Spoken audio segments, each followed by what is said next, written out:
ನೀವು ಬೆಂಗಳೂರಿಂದ ಯಾರಾದ್ರೂ ಇದ್ರೆ ಈ ಸ್ಪಾಟ್ ನ ಮಿಸ್ ಮಾಡ್ಕೋತಿದ್ದೀರಾ. ಪ್ರಸಾದ ಸಿಕ್ಕಿದೆ ನಮ್ಗೆ. ಎಷ್ಟನ ಕಡ್ಲೆಕಾಯಿ?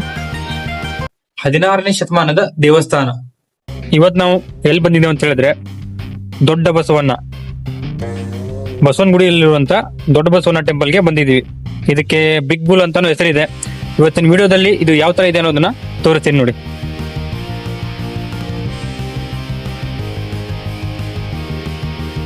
ಇಲ್ಲಿ ನೋಡ್ಬೋದು, ಈ ತರ ಇದೆ. ಸ್ಟಾರ್ಟಿಂಗ್ ಎಂಟ್ರೆನ್ಸ್ ಅಲ್ಲಿ ಈ ತರ ಕಾಣಿಸುತ್ತೆ.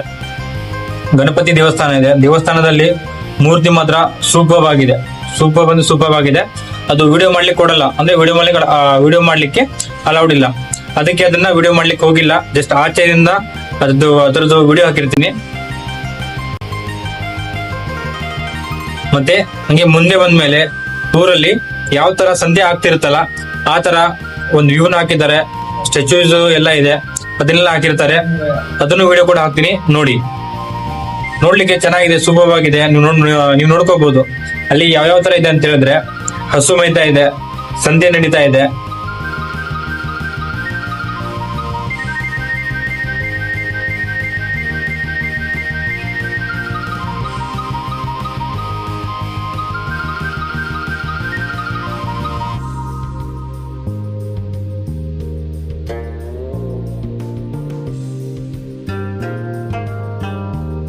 ಕೋಲಿ ಬಸ್ ಆಡಿಸ್ತಾನಲ್ಲ, ಕೋಲಿ ಬಸ್ ಆಡಿಸೋನಿದ್ದಾನೆ, ಅವ್ನ್ ಮುಂದೆ ತಗೊಂಡ್ ಹೋಗ್ತಿರ್ತಾನೆ. ಅದು ಕೂಡ ಚೆನ್ನಾಗಿ ಹಾಕಿದ್ದಾರೆ, ನೋಡ್ಕೋಬಹುದು.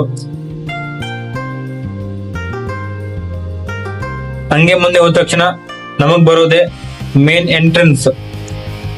ಏನಂತ ಹೇಳಿದ್ರೆ ದೊಡ್ಡ ಬಸವಣ್ಣನ ದೇವಸ್ಥಾನ. ಏನ್ ನೋಡ್ಲಿಕ್ಕೆ ಹೋಗಿದ್ವಲ್ಲ ಆ ಸ್ಪಾಟ್ ಇರೋದೇ ಇದು.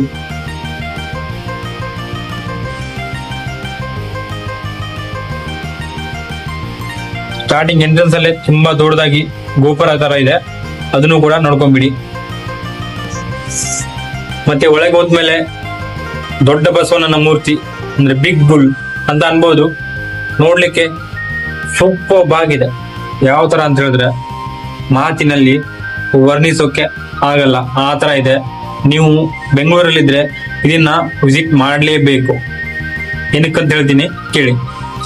16ನೇ ಶತಮಾನದ ದೇವಸ್ಥಾನ. ಇದು ಉದ್ಭವ ಆಗ್ಲಿಕ್ಕೆ ಏನ್ ಕಾರಣ ಇದೆ ಅಂತ ಹೇಳಿದ್ರೆ ಈ ದೇವಸ್ಥಾನ ಯಾವ ತರ ಉದ್ಭವ ಆಯ್ತು ಅನ್ನೋದಕ್ಕೆ ಈ ಕಾರಣ ಇದೆ. ಈ ಹಿಸ್ಟ್ರಿ ಕೂಡ ಅಲ್ಲಿ ಹಾಕಿದ್ದಾರೆ, ನೀವು ನೋಡ್ಕೋಬಹುದು. ಅದನ್ನು ಕೂಡ ಮೊದಲಿನ ಕಾಲದಲ್ಲಿ ನಿಮ್ಗೆ ಗೊತ್ತಿರ್ಬೋದು ಏನ್ ಮಾಡ್ತಿರ್ತಾರೆ ಅಂತ ಹೇಳಿದ್ರೆ ವ್ಯವಸಾಯನೇ ಎಲ್ಲರ ಜೀವನ ಆಗಿರುತ್ತೆ. ಅದನ್ನ ಏನ್ ಮಾಡ್ತಾರೆ ಅಂತ ಹೇಳಿದ್ರೆ ಎಲ್ರು ಹೊಲ ಕೆಲಸ ಮಾಡ್ತಿರ್ತಾರೆ. ಹೊಲದಲ್ಲಿ ಬಿಟ್ಟು ತುಂಬಾ ಕಷ್ಟಪಟ್ಟು ಬೆಳೆ ಬೆಳಿತಿರ್ತಾರೆ. ಒಂದಿನ ಶೇಂಗಾ ಬಿತ್ತನೆ ಮಾಡ್ತಾರೆ, ಶೇಂಗಾ ಹಾಕ್ತಾರೆ. ಶೇಂಗಾ ಹಾಕಿದ ತಕ್ಷಣ ಏನ್ ಮಾಡ್ತಾರೆ ಅಂತ ಹೇಳ್ಬಿಟ್ಟು ಮಳೆ ಆಗ್ತಾ ಇರುತ್ತೆ, ಬೆಳೆ ಆಗ್ತಾ ಇರುತ್ತೆ, ಎಲ್ಲ ಚೆನ್ನಾಗಿರುತ್ತೆ. ಚೆನ್ನಾಗಿ ಬೆಳೆ ಬಂದ್ಬಿಟ್ಟು ಶೇಂಗಾ ಬಂದಿರೋ ಟೈಮಲ್ಲಿ ಏನಾಗುತ್ತೆ ಅಂತ ಹೇಳಿದ್ರೆ ಒಂದಿನ ಒಂದ್ ಹಸು ಬಂದ್ಬಿಟ್ಟು ಅವ್ರು ಏನ್ ಬೆಳೆ ಬೆಳೆದಿರ್ತಾರಲ್ಲ ಅದನ್ನೆಲ್ಲ ನಾಶ ಮಾಡ್ಬಿಟ್ಟು ಹೋಗ್ತಾ ಇರುತ್ತೆ. ಇದು ಪ್ರತಿದಿನ ಆಗ್ತಾ ಇರುತ್ತೆ. ಇದು ಆಗ್ತಾ ಏನಾಗತ್ತೆ ಅಂತ ಹೇಳಿದ್ರೆ ಊರಿನ ಜನರಿಗೆ ಬೇಸರ ಆಗ್ಬಿಡುತ್ತೆ. ಏನಪ್ಪಾ ಅಂತ ಹೇಳಿದ್ರೆ ನಾವು ಇಷ್ಟು ಕಷ್ಟಪಟ್ಟು ಕೆಲಸ ಮಾಡ್ತಿದೀವಿ, ಬಿತ್ತಿದೀವಿ, ಉಳುಮೆ ಮಾಡ್ತಿದೀವಿ. ನಾವು ಬೆಳೆದಿರೋಂತ ಬೆಳೆನ ಅಂದ್ರೆ ಶೇಂಗಾನ ಏನ್ ಬಂದು ನಾಶ ಮಾಡಿ ಹೋಗ್ತಿದೆ ಅಂತ ಎಲ್ರಿಗೂ ಫುಲ್ ಟೆನ್ಷನ್ ಆಗ್ಬಿಡ್ತಾರೆ. ಅವಾಗ ಏನ್ ಮಾಡ್ತಾರೆ ಅಂತ ಹೇಳಿದ್ರೆ ಎಲ್ರು ಸೇರ್ಬಿಟ್ಟು ಒಂದು ಗುಂಪು ತರ ಮಾಡ್ಕೊಂಡು ಮಾತಾಡ್ತಾರೆ. ಈ ತರ ಆಗ್ತಿದೆ, ಇದು ಯಾರ್ದು ಹಸು ಬಂದ್ಬಿಟ್ಟು ಈ ತರ ಮಾಡ್ತಿದೆ ಅಂತ ಗೊತ್ತಿಲ್ಲ, ಇದೆಲ್ಲಿಂದ ಬರ್ತಾ ಅಂತ ಗೊತ್ತಿಲ್ಲ. ಅದಕ್ಕೆ ಏನ್ ಮಾಡ್ತಾರೆ ಅಂತ ಹೇಳಿದ್ರೆ ಒಂದ್ ದಿನ ನೈಟ್ ಎಲ್ರು ಮಾತಾಡ್ಬಿಟ್ಟು ನೈಟ್ ಹೋಗ್ಬಿಟ್ಟು ಆ ಹೊಲ ಇರುತ್ತಲ್ಲ ಹೊಲದಲ್ಲಿ ಕೂತ್ಕೊಳ್ತಾರೆ. ನೈಟ್ ಎಲ್ಲ ಮಾತಾಡ್ಕೊಂಡ್ಬಿಟ್ಟು ಹೋಗ್ಬಿಟ್ಟು ಹೊಲದಲ್ಲಿ ಕೂತ್ಕೊಳ್ತಾರೆ. ಅವತ್ತು ಏನಾಗುತ್ತೆ ಅಂತ ನೋಡ್ಲಿಕ್ಕೆ ಎಲ್ರು ಅಲ್ಲೇ ಹೋಗ್ಬಿಟ್ಟು ಕೂತ್ಕೊಂಡಿರ್ತಾರೆ. ಆಮೇಲೆ ಬೆಳಿಗ್ಗೆ ಅನ್ನೋ ಅಷ್ಟರಲ್ಲಿ ಸೂರ್ಯೋದಯ ಆಗೋ ಟೈಮಲ್ಲಿ ಏನಾಗತ್ತೆ ಅಂತ ಹೇಳಿದ್ರೆ ಆಕಾಶದಿಂದ ಒಂದು ಹಸು ನಡ್ಕೊಂಡ್ ಬರ್ತಾ ಇರುತ್ತೆ. ನಡ್ಕೊಂಡ್ ಬರೋದನ್ನ ನೋಡ್ಬಿಟ್ಟು ಇವರೆಲ್ಲ ನೋಡ್ಬಿಟ್ಟು ಶಾಕ್ ಆಗ್ಬಿಡ್ತಾರೆ. ಶಾಕ್ ಆದ ತಕ್ಷಣ ಇವ್ರ ಮನಸ್ಸಲ್ಲಿ ಇದು ವಿಷಯ ಬಂದ್ಬಿಡುತ್ತೆ. ಏನಂತ ಹೇಳಿದ್ರೆ ಇಷ್ಟು ದಿನ ಏನ್ ಬೆಳೆ ಬೆಳೆದಿದ್ದೇವಲ್ಲ ಇದನ್ನ ನಾಶ ಮಾಡ್ತಿರೋದು ಈ ನಂದಿನ ಅಂತ ಅವರಿಗೆ ಆಶ್ಚರ್ಯವಾಗ್ಬಿಡುತ್ತೆ. ಅದ್ ಯಾವಾಗ ಬಂದಿರಂತ ಯಾವಾಗ ಬಂದಿರುತ್ತೆ ಅಂತ ಹೇಳಿದ್ರೆ ಕಾರ್ತಿಕ್ ಮಾಸದ ಕೊನೆಯ ಸೋಮವಾರದಲ್ಲಿ ಬಂದಿರುತ್ತೆ. ಆವಾಗ ಎಲ್ರೂ ಸೇರ್ಬಿಟ್ಟು ಒಂದು ನಿರ್ಧಾರಕ್ಕೆ ಬರ್ತಾರೆ. ಏನಂತ ಹೇಳಿದ್ರೆ, ನಾವು ಬೆಳೆದಿರೋ ಬೆಳೆಯಲ್ಲಿ ಕಡ್ಲೆಕಾಯಿ ಬೆಳೆದಿರ್ತಾರಲ್ಲ, ಅದು ಫಸ್ಟ್ ಬೆಳೆ ಬರುತ್ತಲ್ಲ, ಅದನ್ನ ನಿಮಗೆ ಅರ್ಪಣೆ ಮಾಡ್ತೀವಿ ಅಂತ ಹೇಳ್ಬಿಟ್ಟು ನಂದಿ ಮುಂದ್ಗಡೆ ಹೇಳ್ತಾರೆ. ಆಮೇಲೆ ಆ ನಂದಿ ಅವ್ರು ಹೇಳಿರೋ ಏನ್ ಮಾತಿಗೆ ತಲೆ ಆಡ್ಸ್ಬಿಟ್ಟು ಅಲ್ಲಿಂದ ಹೋಗ್ಬಿಡುತ್ತೆ. ನೀವಿಲ್ಲಿ ನೋಡ್ಕೋಬಹುದು, ಈ ಬಸವಣ್ಣನ ಮೇಲ್ಗಡೆ ತ್ರಿಶೂಲ ತರ ಇದೆ.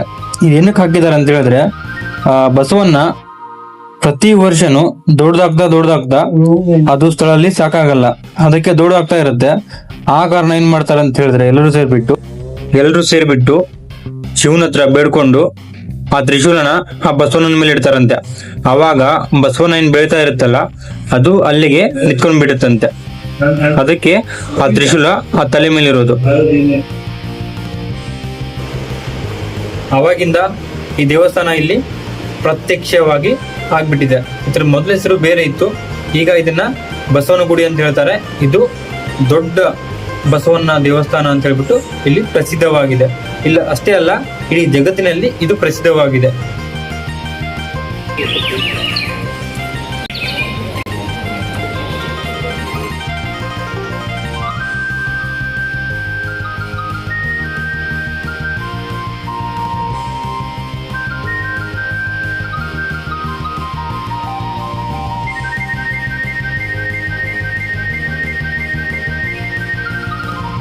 ಸೌದತ್ತಿಯ ಯಲ್ಲಮ್ಮ ತಾಯಿ ದೇವಸ್ಥಾನ ಇದೆ, ಅದು ಕೂಡ ನೀವು ನೋಡಬಹುದು, ಅದ್ಭುತವಾಗಿದೆ. ವಾಲ್ಮೀಕಿ ಮಹರ್ಷಿಯವರ ಆಶ್ರಮ ಇದೆ, ಆಶ್ರಮದಲ್ಲಿ ಹೋಗ್ಲಿಕ್ಕೆ ಆಗ್ಲಿಲ್ಲ, ಆಚೆಯಿಂದ ನೋಡ್ಕೊಂಡ್ವಿ. ಮತ್ತೆ ಅದ್ರ ಪಕ್ಕದಲ್ಲೇ ಬೇಡರ ಕಣ್ಣಪ್ಪನ ದೇವಸ್ಥಾನ ಇದೆ.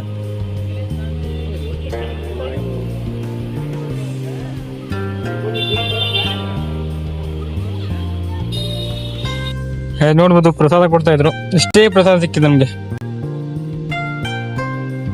ಅಷ್ಟೇ ಪ್ರಸಾದ ಸಿಕ್ತು. ಈಗ ಹೋಗೋಣ ಬನ್ನಿ. ಕಡ್ಲೆಕಾಯಿ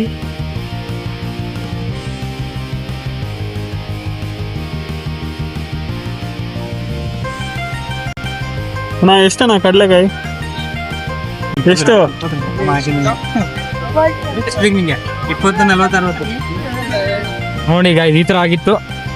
ಇವಾಗ ಕ್ಲಿಯರ್ ಆಗಿ ರೋಡ್ ಹೋಗ್ತೀವಿ.